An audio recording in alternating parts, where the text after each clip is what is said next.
My name is Heidi Buno, and this is my Lyme story. Almost 11 years ago on Halloween, I got very ill, and I could barely walk, could barely talk. I had migraines that could not be controlled. Everything ached.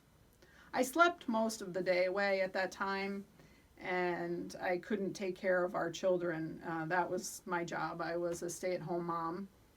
I also have my master's in social work, and the plan was always for me to go back to work after our kids were raised.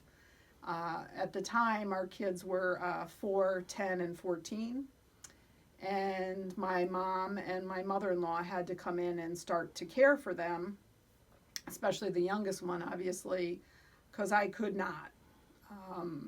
Everything, when I walked around the house, I held onto the walls because everything was spinning 24/7. It was horrible. And at the time, the doctor that saw me said, "I don't know what you have. Your blood work is all fine. I'm not sure. You have to go see somebody in Albany, infectious disease, and that'll take a couple of weeks." And my husband basically carried me out of the office, and we started talking, and I started researching what I could possibly have. And I said to him at the time, I said, "I think I have Lyme disease. And will you take me to this doctor in Westchester County?" So he, of course, did, and we went and saw him, and this man spent several hours with us and said, clinically, you look like you have Lyme disease for sure, tick-borne disease, not just Lyme, probably many other things. So that started the journey, and at that time, I thought I would get better. I thought, this is going to be a short thing for me. I'll get back to doing all the things I was doing, and that was not the case. 11 years later, I was not able to obviously go back to work. I've had many times in those 11 years where family has had to take care of my kids. And I haven't been able to leave my home. Had to have people get groceries for me, clean my house, take care of my kids. And my husband, through it all, has been a complete rock. He has just held down the fort and continued to work and support all of us in this journey, as well as our family. I've lost friends from it, friends that don't believe the story I have to tell. And, I have amazing doctors, a doctor that cares for me wonderfully, and I consider him almost part of my family for what he's done for me. The treatments I've had has varied incredibly. I've had 6 different PICC lines for IV antibiotics that I've done out of my own home. We have a sauna in our home. We have a hyperbaric oxygen chamber in our home. We have a Rife machine in our home. We have so many different things that we've spent money on, thousands and thousands and thousands of dollars.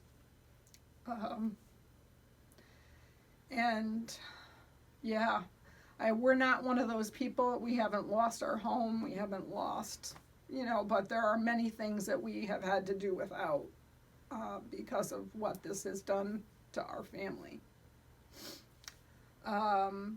In those 11 years, I have been an advocate. I raised money for a pediatrician who was in risk of losing her license because the Office of Professional Medical Conduct went after her for her license for the way she was treating children with Lyme disease in New York State. I've done 3 Lyme walks for Global Lyme Alliance and other things along the way. Shortly after I got diagnosed, our oldest son got very sick. He was a sophomore in high school, at the time. And for several years before that, he complained that everything ached and he was tired all the time. And at the time, the pediatrician had no idea, and finally said to us, I think he's depressed, I think he's anxious, this is what I think. And my husband and I just felt in our heart of hearts that that was not it. But we got nowhere.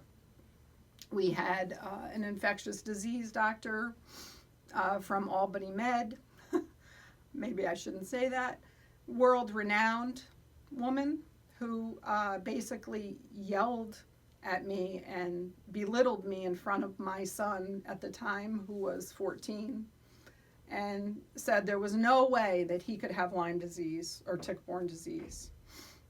And within a couple months of that time frame, on specialized Lyme testing, he was positive for all sorts of things. Rocky Mountain spotted fever, who supposedly we're not supposed to have in this area, which he could have died from.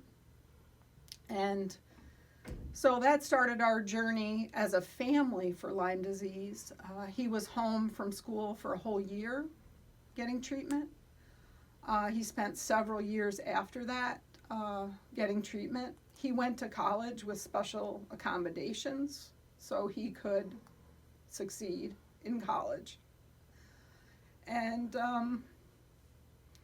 it was very difficult with him because they thought it was mental illness, and it was not. It was not. It was a horrible experience as a mother to see your child go through that. But we told him as a family that we would go to the ends of the earth to get him better and do whatever we had to do.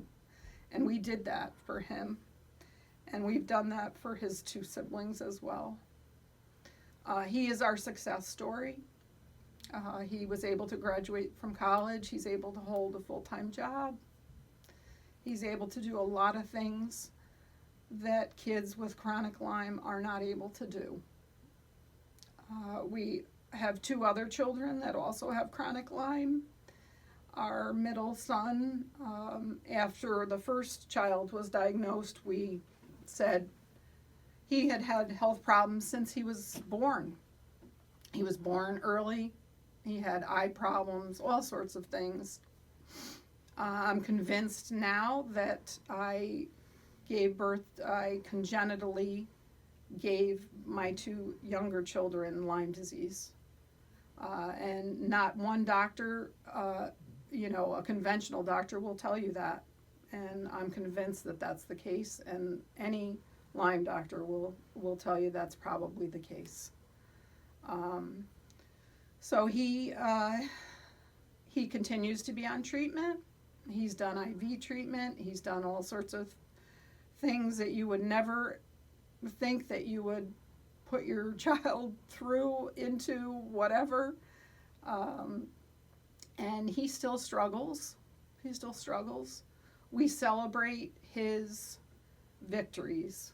He was able to just graduate from community college, and that is huge for him.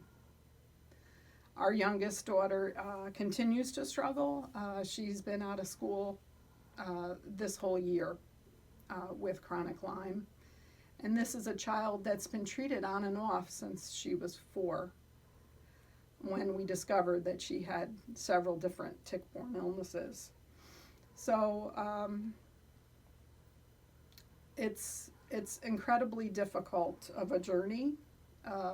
We celebrate the blessings and the joys in our family's life, and we continue to speak loudly about what has happened for us and to educate as many people as we can about it.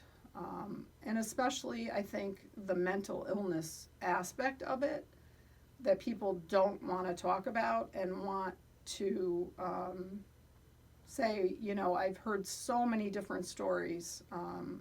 A young lady who's my daughter's age who was diagnosed with schizophrenia. you know, people just don't, they take what is said to them by conventional doctors as, you know, the word. And unfortunately, we can't do that. We need to push and, you know, look for further answers, I guess. Yeah. So, my mother also suffered from chronic Lyme and finished treatment, and 2 weeks after that died suddenly. So I'm pretty convinced that it caused her death. She was 80. So it's definitely been a family thing for us. But my hope is that by sharing my horrific Halloween story, that someone out there will think twice when a loved one has something unusual, because the idea that we live in upstate New York and ticks are everywhere, and you know, the chances of you having a tick-borne illness is much greater than you having some unusual, horrific disease. At this current time, my symptoms continue. I'm able to get out of my home, which is a huge blessing. And I only hope for my kids that they can see a cure in their lifetimes, because I don't expect that probably will be the case for me. So I think that is the end for me.